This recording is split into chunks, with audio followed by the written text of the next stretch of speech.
வீரனை பத்தி பார்க்கலாமா? வீரன் மதுரை வீரனான கதை. மதுரை பக்கத்துல பொம்மநாயக்கன்பட்டிங்கிற ஊர்ல ஒரு ஆண் குழந்தை பிறக்குது. அந்த குழந்தை பிறந்த உடனேயே சகுனம் சரியில்லைன்னு அந்த குழந்தைய காட்டுல விட்டுறாங்க.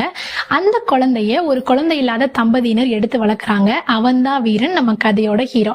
பேருக்கு ஏத்த மாதிரியே வீரமாவும் திறமையாவும் வளர்றான்.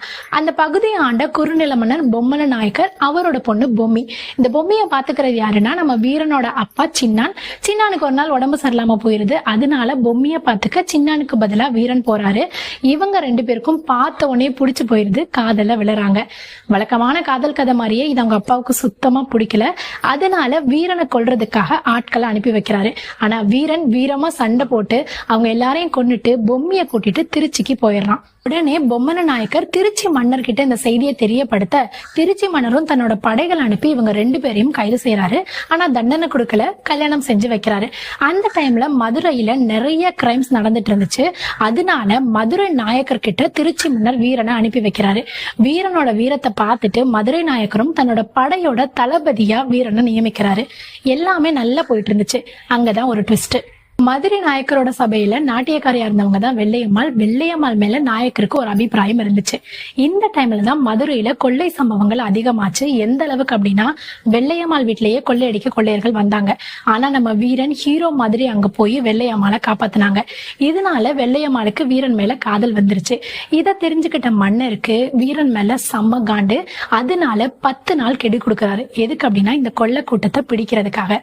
ஆனா வீரனும் லேசுப்பட்ட ஆள் இல்ல. ஸ்கெட்ச் போட்டு இந்த கொள்ளை கூட்டத்தை பிடிச்சிடறாரு. ஆனா இந்த கொள்ளை கூட்டத்தோட தலைவனை மட்டும் மிஸ் பண்ணிடுறாரு. இந்த கொள்ளை கூட்டத்தை பிடிச்சிடறாரு. ஆனா இந்த கொள்ளை கூட்டத்தோட தலைவனை மட்டும் மிஸ் பண்ணிடுறாரு. இந்த கொள்ளை கூட்டத்தோட தலைவன் தான் சங்கிலி கருப்பர். சங்கிலி கருப்பரும் மதுரை வீரனும் சண்டை போட்டுக்கிட்டாங்கிற ஒரு கைண்ட் ஆஃப் வெர்ஷன் இருக்கு. அதை நம்ம அப்புறமா பார்ப்போம். இப்போ நம்ம இங்க கதைக்கு வருவோம்.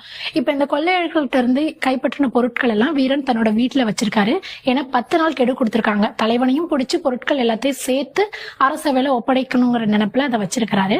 வீரன் இங்க பிஸியா இருக்கும்போது நாயக்கரங்க வெள்ளையம்மாளை அப்ரோச் பண்றாரு. திரும்ப அப்ரோச் பண்ணதுனால வெள்ளையம்மா அதுல அஃபெக்ட் ஆகி சூசைட் பண்ணிக்க போறாங்க. இந்த டைமும் வீரன் தான் வந்து வெள்ளையம்மாளை காப்பாத்துறாங்க. காப்பாத்தி கல்யாணம் செஞ்சுக்கிறாங்க. இந்த செய்தியை கேட்ட நாயக்கருக்கு ரொம்ப கோவம் வருது. தன்னோட படையை அனுப்பி வீரனை கைது செய்ய உத்தரவிடுறாங்க. இந்த படைகள் வந்து வீரனோட வீட்டுல பாக்குறாங்க. அங்க கொள்ளையடிச்ச பொருட்கள்லாம் இருக்குது. ஆனா அவங்க அதை தப்பா புரிஞ்சுக்கிறாங்க. வீரன் தான் வந்து கொள்ளையருக்கு உதவி பண்றாங்கன்னு அரசர்கிட்ட போய் சொல்லிடுறாங்க.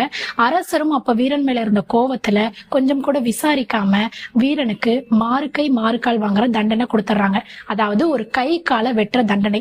வீரன் எவ்வளவோ சொல்லியும் யாருமே கேட்கல. தண்டனையை நிறைவேற்ற வீரனை கூட்டிட்டு போயிடுறாங்க. அங்க பொம்மியும் வெள்ளையம்மாளும் வந்து அரசர்கிட்ட எடுத்து சொல்றாங்க. அப்போதான் நாயக்கர்